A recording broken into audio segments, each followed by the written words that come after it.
여기 영국 옥스포드 대학에서 충격적인 일이 벌어졌습니다. 이 교수는 한글은 세계를 지배할 수 있는 비밀이 존재한다며 열정적인 강연을 하는데요. 이 말을 들은 중국인 유학생은 얼굴이 붉어지며 한글은 한자를 도둑질해서 만들어진 모조품이라고 항의하듯 소리를 지르고 있습니다. 이 말을 들은 학생들의 시선이 한 곳으로 향하며 강의실의 분위기는 긴장감이 감도는데요. 놀라운 오늘의 사연 지금 바로 시작하겠습니다. 안녕하세요. 저는 알렉스라고 해요. 영국 옥스포드 대학교에서 언어학을 공부하고 있는 학생이에요. 옥스포드는 보통 학교와는 달라요. 정말 오래됐거든요. 건물들은 수백 년 동안 그 자리에 서 있었던 회색 돌로 만들어져 있어요. 높은 탑들이 하늘을 향해 솟아있고 푸른 담쟁이 덩굴이 벽을 타고 올라가고 있었죠. 제가 아치형 문을 지나 웅장한 도서관으로 들어갈 때마다 이 벽 안에 담긴 모든 지식의 무게를 느끼고 있었어요. 언어학과는 제 두 번째 집이나 다름없었어요. 우리 교실에는 키 큰 창문들이 있어서 햇빛이 들어와 반짝이는 나무 책상 위로 춤추고 있었죠. 벽에는 책장이 줄지어 있었고 전 세계 언어에 관한 두꺼운 책들로 가득 차 있었어요. 매일 저는 이 교실에서 저처럼 언어가 어떻게 작동하는지 알고 싶어하는 20명의 다른 학생들과 함께 앉아 있었어요. 저는 언어에 대한 제 지식을 항상 자랑스럽게 생각하고 있었어요. 세계 최고의 대학 중 하나에서 3년 동안 공부한 덕분에 자신감이 넘쳤죠. 어떤 문자 체계가 가장 좋고 어떤 것이 그만큼의 존중을 받을 자격이 없는지에 대해 확고한 생각을 갖고 있었거든요. 한글이라고 불리는 한국 문자에 대해 강한 의견을 가지고 있었어요. 한글이 별로 특별하지 않다고 항상 생각하고 있었죠. 제 생각에는 그저 실용적인 이유로 만들어진 단순한 도구일 뿐 한자의 깊이나 아름다움은 없다고 여기고 있었어요. 한자가 수천 년에 걸쳐 발전해왔고 각 획마다 깊은 철학적 의미를 담고 있기 때문에 더 우수하다고 믿고 있었거든요. 저에게 한글은 마치 저렴한 복제품처럼 보였어요. 문자 체계를 진정으로 가치 있게 만드는 풍부한 역사 없이 빠르게 만들어진 것 같았죠. 책이나 온라인에서 한국 문자를 볼 때면 거의 2번 쳐다보지도 않았어요. 그냥 기본 모양을 붙여놓은 거잖아 라고 혼자 생각하곤 했죠. 누구나 빨리 배울 수 있을 거야. 어디에 도전이 있지? 어디에 고대 지혜와의 연결고리가 있지? 이런 생각들이 제 마음속에 편안하게 자리 잡고 있었어요. 아무런 도전 없이 말이죠. 오늘은 우리의 새 수업 첫날이에요. 동아시아 문자 체계. 저는 커피를 들고 교실에 들어와서 평소처럼 앞쪽 자리에 앉았어요. 노트를 펴고 제가 이미 믿고 있는 것을 뒷받침할 사실들을 적을 준비를 하고 있었죠. 윌리엄 교수님이 교실에 들어오셨어요. 그는 60대로 은빛 머리카락과 당신을 꿰뚫어보는 것 같은 날카로운 파란 눈을 가지고 계셨어요. 그는 낡은 가죽 가방을 책상 위에 놓고 우리 모두를 둘러보고 계셨죠. 오늘 그의 목소리가 교실을 가득 채우며 말씀하셨어요. 우리는 아마도 인류의 가장 과학적으로 설계된 문자 체계일 수 있는 한글에 대한 탐구를 시작합니다. 저는 거의 커피를 엎을 뻔했어요. 가장 과학적으로 설계된? 그럴 리가 없었어요. 저는 펜을 더 꽉 쥐고 눈썹이 찌푸려지는 것을 느끼고 있었죠. 윌리엄 교수님이 첫 번째 슬라이드를 클릭하셨어요. 그곳에는 한국 글자와 함께 인간의 입과 목구멍 도표가 나란히 보여지고 있었어요. 자세히 보세요. 그가 말씀하셨어요. 한국어 자음은 발음할 때 입모양을 모방하도록 설계되었습니다. 이 자음은 그가 기역처럼 생긴 기호를 가리키며 혀가 목구멍을 막는 모양을 나타냅니다. 그 소리를 만드는 실제 물리적 과정을 시각적으로 표현한 거죠. 저는 슬라이드를 뚫어지게 쳐다보고 있었어요. 이것은 제가 한국 문자에 대해 믿었던 모든 것과 모순되고 있었거든요. 만약 이것이 사실이라면 한글은 그저 무작위로 던져진 모양들이 아니었어요. 인간이 소리를 만드는 방식에 기초하여 의도적으로 설계된 것이었죠. 1443년에 윌리엄 교수님이 계속해서 말씀하고 계셨어요. 세종대왕은 단순한 문자 체계가 아니라 언어적 접근성의 혁명을 만들어냈습니다. 현대 언어학자들은 한글을 인류의 가장 위대한 지적 성취 중 하나로 여깁니다. 저는 이 말들을 제 노트에 적고 있었지만 손이 무겁게 느껴지고 있었어요. 제가 완전히 틀렸을 수도 있을까요? 테이블 건너편에서 링이라는 중국 학생이 제가 느끼는 것만큼 곤란해 보이는 것을 알아챘어요. 우리의 눈이 잠시 마주쳤고 그도 교수님이 말씀하시는 것으로 인해 고민하고 있다는 것을 볼 수 있었어요. 수업이 끝날 무렵 윌리엄 교수님이 우리의 큰 프로젝트를 발표하셨어요. 여러분은 그룹으로 한글이나 한자의 측면을 분석하게 될 것입니다. 또한 이번 주말에는 실습 워크숍을 위해 한국문화원을 방문하게 됩니다. 그 생각에 제 위가 조여오고 있었어요. 한국문화원에 가고 싶지 않았어요. 오랫동안 무시해온 이 글자들을 그리고 싶지 않았죠. 하지만 제 안에서 작은 변화가 생기고 있었어요. 제 확신의 벽에 작은 균열이 생긴 거죠. 모두가 떠난 후 저는 뒤에 남아 제 노트를 다시 읽고 있었어요. 윌리엄 교수님의 말씀이 제 머릿속에 메아리치고 있었죠. 인류의 가장 위대한 지적 성취 중 하나. 이것은 제가 항상 믿어왔던 것과 맞지 않았어요. 토요일 아침에 한국문화원에 가고 싶지 않았어요. 정말 가기 싫었죠. 제 침대는 너무 따뜻하고 편안하게 느껴지고 있었고 창밖으로는 구름이 잔뜩 낀 회색 하늘이 보이고 있었어요. 책과 함께 실내에 머무르기에는 완벽한 날씨였죠. 관심도 없는 문자 체계를 배우러 가기보다는요. 천장을 바라보고 있는데 머릿속에서 작은 목소리가 들려오고 있었어요. 그냥 빠져버려. 아프다고 말해버려. 하지만 전화를 들어 그런 문자를 보내려는 걸 막는 무언가가 있었어요. 아마도 윌리엄 교수님의 눈빛 때문이었을까요? 한글에 대해 이야기할 때 그 확신에 찬 아는 듯한 눈빛이요. 아니면 제 마음속에 심어진 작은 의심의 씨앗 때문이었을까요? 한국 문자에 대해 제가 생각했던 것보다 더 많은 것이 있다면요. 신음소리를 내며 침대에서 일어났어요. 오랫동안 샤워를 하고 더 오래 옷을 고르는데 시간을 보내고 있었죠. 마치 좋은 옷이 새로운 생각으로부터 저를 보호해줄 수 있는 것처럼요. 커피 한 잔을 만들어서 천천히 마시며 시계가 똑딱거리는 소리를 듣고 있었어요. 대학 정문 근처 약속 장소에 도착했을 때는 이미 10분이나 늦어 있었어요. 제스와 사라는 이미 거기에 있었고 흥분해서 즐겁게 이야기를 나누고 있었죠. 링은 몇 걸음 떨어진 곳에서 진지한 표정으로 휴대폰을 보고 있었어요. 저와 마찬가지로 그도 불편함을 느끼고 있다는 것을 알 수 있었죠. 알렉스. 왔구나. 윌리엄 교수님이 명단에서 제 이름에 체크를 하며 부르셨어요. 안 올 줄 알았어. 늦어서 죄송합니다. 저는 교수님의 눈을 마주치지 않으며 중얼거렸어요. 우리는 함께 한국문화원으로 걸어갔어요. 큰 창문과 밝은 조명이 있는 현대적인 건물이었죠. 안에는 벽면에 한국의 풍경, 음식, 그리고 물론 한글 문자가 보여지는 다채로운 포스터들이 붙어 있었어요. 민서라는 한국 여성이 따뜻한 미소로 우리를 맞이하고 있었어요. 그녀는 아름다운 전통 한복을 입고 있었는데 진한 파란색의 섬세한 흰색 무늬가 있었죠. 그녀가 우리를 낮은 테이블이 있는 방으로 안내할 때 움직임이 우아했어요. 각 테이블 위에는 붓먹 그리고 종이가 놓여 있었어요. 오늘은 한글의 기본 요소를 배울 거예요. 민서가 말했어요. 그녀의 목소리는 부드럽지만 또렷했죠. 먼저 이 문자 체계의 특별한 점을 보여드리고 싶어요. 그녀는 방 앞쪽에 있는 큰 종이에 몇 개의 글자를 그렸어요. 각 글자 옆에는 사람의 입모양을 간단하게 그려놓았죠. 자세히 보세요. 그녀가 말했어요.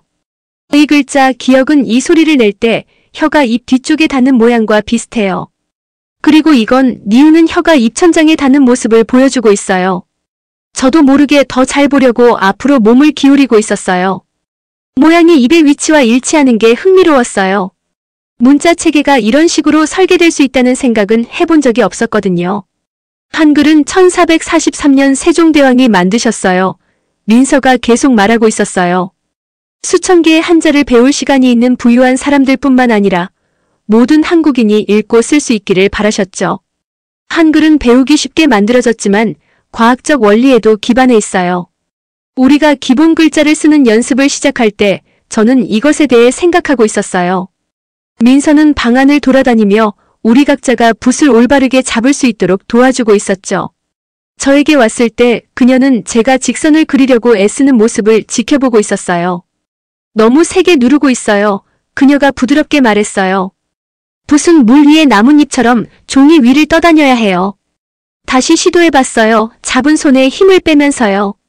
이번에는 선이 더 매끄럽게 나왔고 민서가 보여준 것처럼 끝부분이 살짝 휘어져 있었어요. 훨씬 좋아졌어요. 그녀가 미소를 지으며 말했어요. 그리고 비슷한 어려움을 겪고 있는 링을 도와주러 이동했어요. 테이블 건너편에서는 사라가 몹시 즐거워하고 있었어요. 그녀의 페이지는 연습 글자들로 가득 차 있었는데 어떤 것은 잘 됐고 어떤 것은 지저분했지만 모두 분명한 열정으로 만들어진 것이었죠. 이거 정말 놀라워. 그녀가 특별히 누구에게 말하는 것도 아니게 말했어요. 모든 조각이 함께 의미를 갖는 퍼즐 같아. 저는 눈을 굴리고 싶었지만 무언가가 저를 막고 있었어요. 한글에는 부정할 수 없는 단순함과 논리가 있었어요. 각 글자는 명확한 패턴으로 함께 놓인 기본 모양으로 만들어졌죠. 제가 이전에 공부했던 복잡한 한자와는 전혀 달랐어요. 연습 후 민서는 우리에게 한글로 이름을 쓰는 방법을 보여주었어요. 그녀는 작은 카드에 제 이름을 써서 저에게 건네주었죠. 이게 한국어로 쓴 당신이에요. 그녀가 말했어요. 저는 제 이름을 나타내는 글자들을 바라보고 있었어요. 그것들은 이상하면서도 어떻게든 어울리는 것 같았어요. 저는 그 카드를 간직하고 싶다는 것을 인정할 준비가 되지 않은 채 조심스럽게 주머니에 넣었어요. 점심시간에 저는 링 옆에 앉게 되었어요. 우리는 이전에 많이 대화하지 않았지만 오늘은 뭔가 달랐어요. 어떻게 생각해? 저는 조용히 물었어요. 링은 대답하기 전에 잠시 생각에 잠겨 있었어요. 내가 예상했던 것과는 달라. 거기에는 우아함이 있어. 한자와는 다른 종류의 우아함이지만 그래도 나름대로 아름다워. 그의 말이 저를 놀라게 했어요. 저처럼 그도 한글을 무시할 거라고 예상했거든요. 그런데 신경 쓰이지 않아? 저는 계속해서 물었어요. 한자에 비해 얼마나 단순한지. 링은 어깨를 으쓱했어요. 단순한 게 나쁜 건 아닐 수도 있어. 한자는 발전하는 데 수천 년이 걸렸잖아. 한글은 목적과 계획을 가지고 한 번에 만들어졌어. 그건 다른 방식으로 인상적인 거지. 저는 어떻게 대답해야 할지 몰랐어요. 링이 말한 것에 대해 생각하며 샌드위치를 조용히 먹고 있었죠. 점심 식사 후 민서는 우리에게 한글로 간단한 문장을 쓰는 법을 가르쳐 주었어요. 저는 각 글자를 제대로 쓰려고 열심히 집중하고 있었죠. 완성했을 때 저는 복잡한 감정으로 제 작품을 바라보고 있었어요. 완벽하지는 않았지만 읽을 수 있었어요. 그리고 단 한 번의 수업 후에 제가 그것을 썼다는 게 신기했죠. 우리가 문화원을 떠날 때쯤 해가 나와 옥스포드의 거리를 밝히고 있었어요. 캠퍼스 쪽으로 걸어가면서 저는 우리가 지나가는 한국 음식점 간판을 바라보며 방금 배운 글자들을 알아보려고 노력하고 있었어요.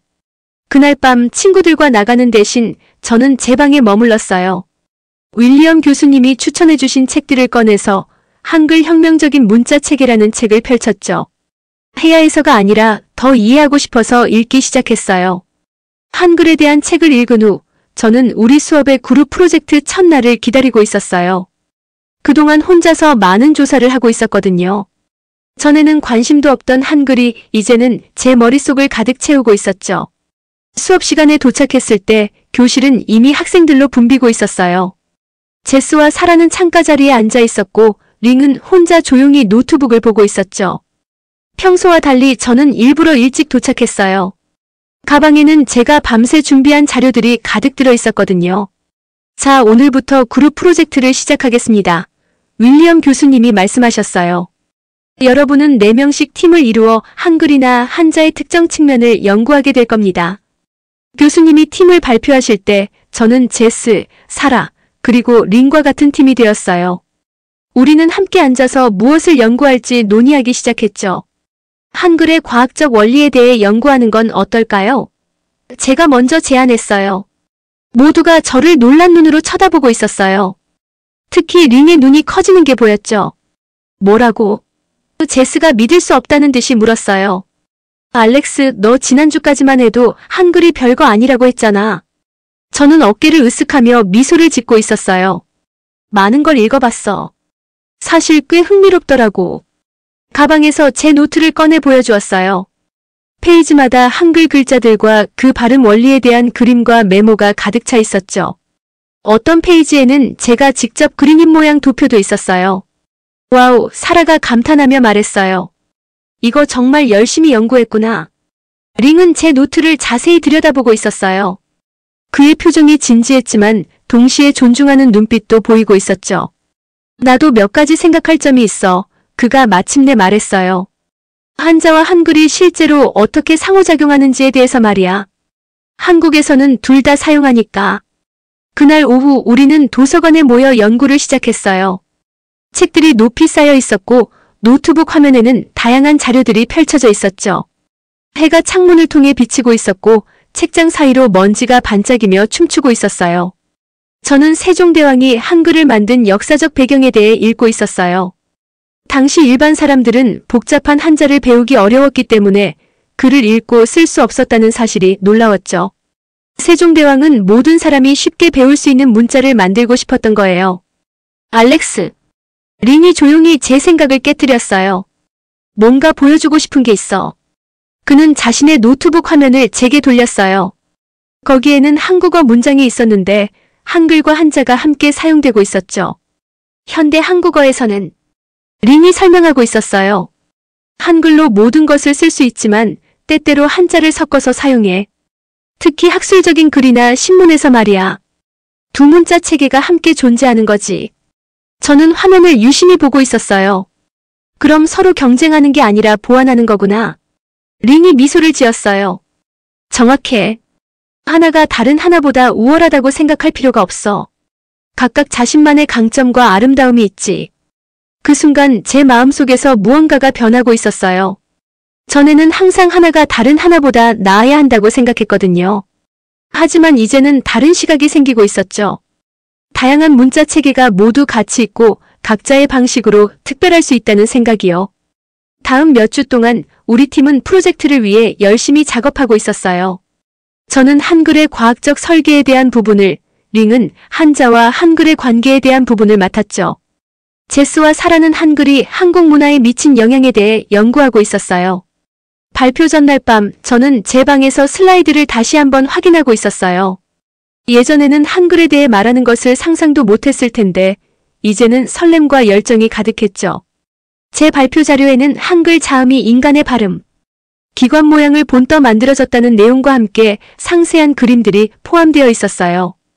발표 당일 저는 약간 긴장하고 있었지만 동시에 자신감도 느끼고 있었어요. 우리 팀이 교실 앞으로 나갔을 때 윌리엄 교수님의 눈에서 기대감이 빛나고 있었죠. 한글은 단순히 실용적인 도구가 아닙니다. 제가 발표를 시작했어요. 이것은 정교하게 설계된 과학적 체계이며 인간의 언어와 발음에 대한 깊은 이해를 바탕으로 만들어졌습니다. 발표하는 동안 저는 제 목소리가 점점 더 확신에 차 있는 것을 느끼고 있었어요. 제가 보여주는 슬라이드마다 청중들의 눈이 커지는 것이 보였죠. 특히 한글 자음이 실제로 그 소리를 만들 때의 혀와 입의 위치를 나타낸다는 설명에서 많은 사람들이 놀라워하고 있었어요. 링의 발표도 마찬가지로 인상적이었어요. 그는 한자와 한글이 어떻게 함께 공존하며 한국어를 더욱 풍부하게 만드는지 설명했죠.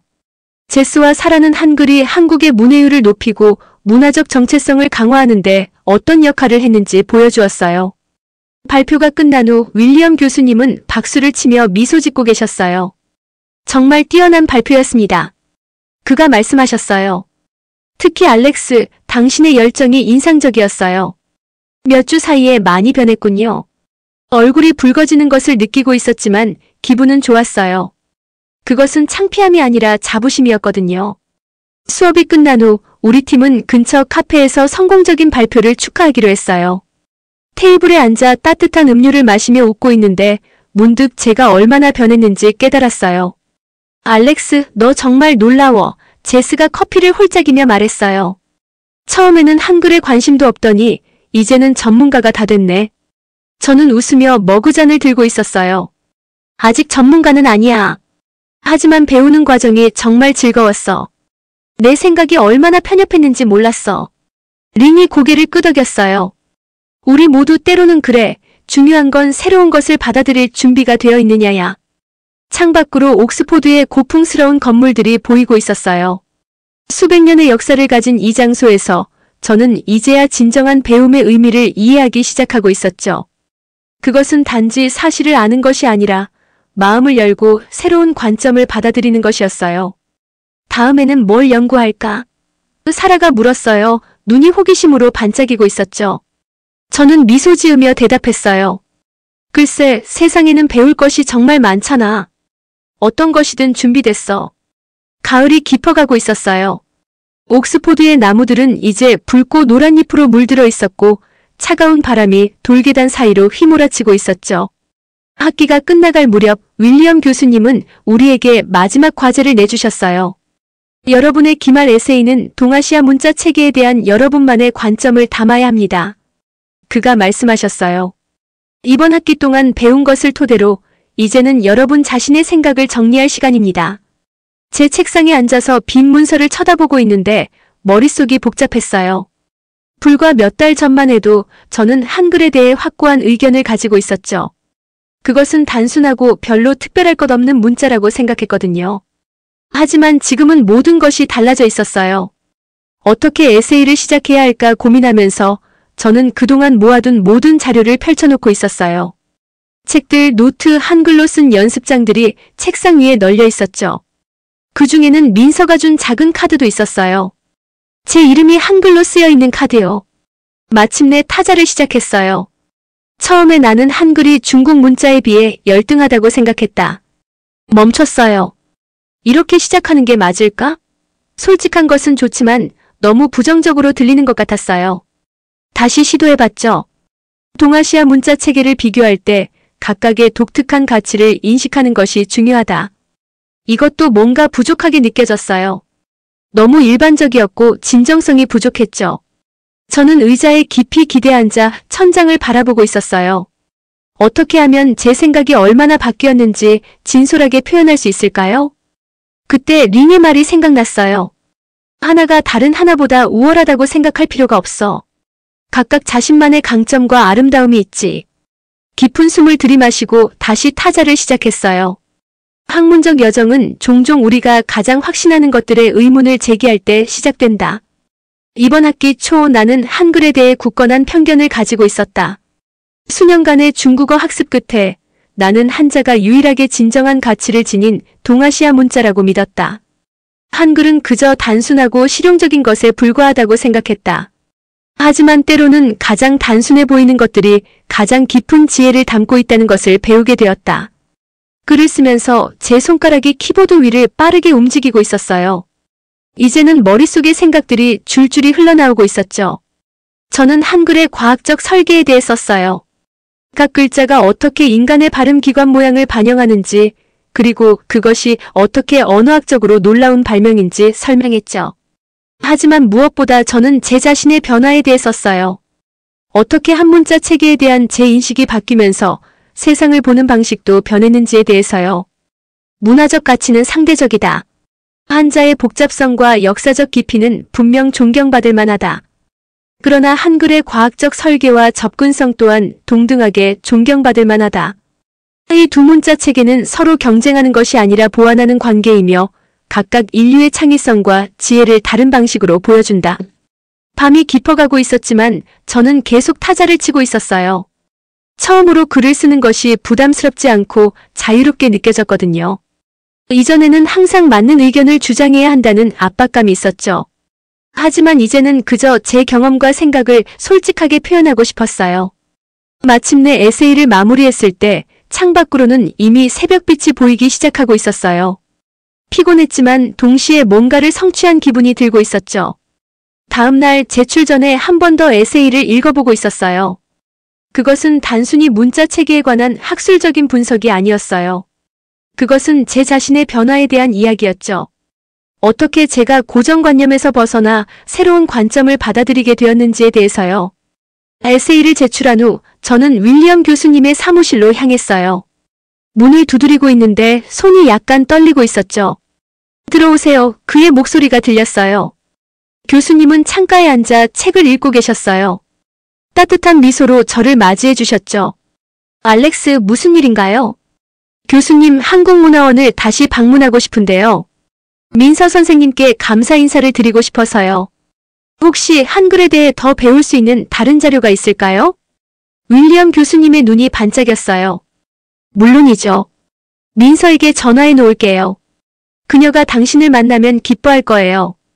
그는 서랍에서 몇 권의 책을 꺼내셨어요. 이것들도 도움이 될 거예요. 한글의 현대적 응용에 관한 책이에요. 책을 받아들면서 제 마음은 감사함으로 가득 차고 있었어요. 교수님, 이번 수업이 저에게 정말 많은 것을 가르쳐 주었어요. 알렉스, 그가 진지하게 말씀하셨어요. 진정한 학자는 자신의 믿음에 의문을 제기할 용기가 있는 사람이에요. 당신은 그 용기를 보여주었어요. 그게 내가 가장 기쁘게 생각하는 부분이에요. 그 주말 저는 다시 한국문화원을 방문했어요. 이번에는 망설임 없이 기쁜 마음으로 갔죠.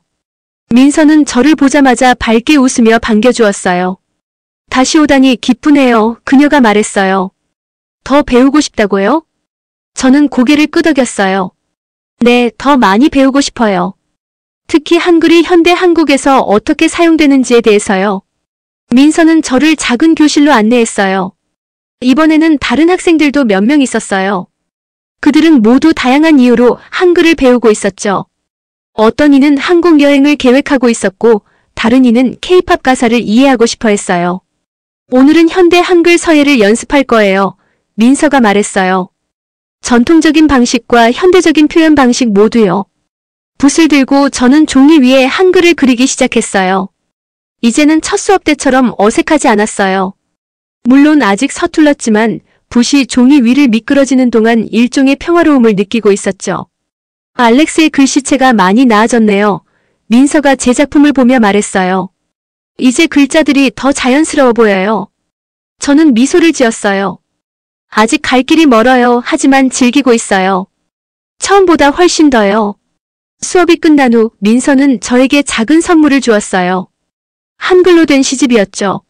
이건 우리의 현대 시인들이 쓴 작품이에요. 한글의 아름다움을 정말로 보여준다고 생각해요. 정말 감사합니다. 저는 진심으로 말했어요. 이걸 읽을 수 있게 되도록 계속 연습할게요.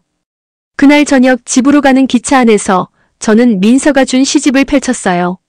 많은 단어들을 읽을 수 없었지만 글자들의 모양이 이제는 더 이상 낯설지 않게 느껴지고 있었죠.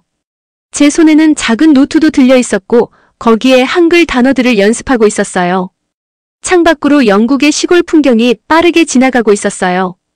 푸른 들판과 작은 마을들이 흐릿하게 보이고 있었죠.